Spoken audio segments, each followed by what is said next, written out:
मीरा भाईंदरमध्ये शिंदेंच्या शिवसेनेनं काहीशी नरमाईची भूमिका घेतल्याचं दिसतंय। मीरा भाईंदर महापालिकेच्या निवडणुकांमध्ये अद्याप महायुतीच्या जागा वाटपाचा तिढा न सुटल्यानं भाजपचे प्रदेशाध्यक्ष रवींद्र चव्हाण यांनी सेना भाजपच्या दोन्ही आमदार आणि मुख्य पदाधिकारी अशी 6 जणांची समन्वय समिती गठीत केली।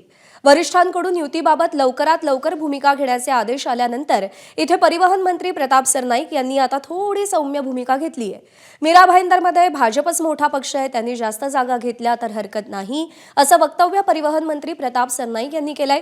त्यामुळे शिवसेनेनं नरमाईची भूमिका घेतल्यानं जागा वाटपाचा तिढा सुटेल अशी शक्यता निर्माण झाली आहे, अशी आशा निर्माण झाली आहे।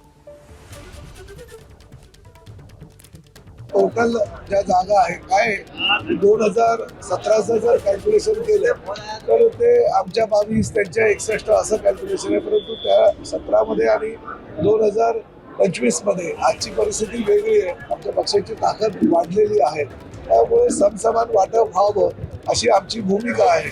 परंतु तरी सुद्धा भारतीय जनता पार्टी हा मोठा पक्ष आमच्या सोबतचा आहे, तर त्यांनी जरी थोड्याशा जास्त जागा घेतल्या तरी हरकत नाही, परंतु युती व्हावी आणि ती सन्मानपूर्वक व्हावी अशी माझी इच्छा आहे। एबीपी माझा, उघडा डोळे बघा नीट।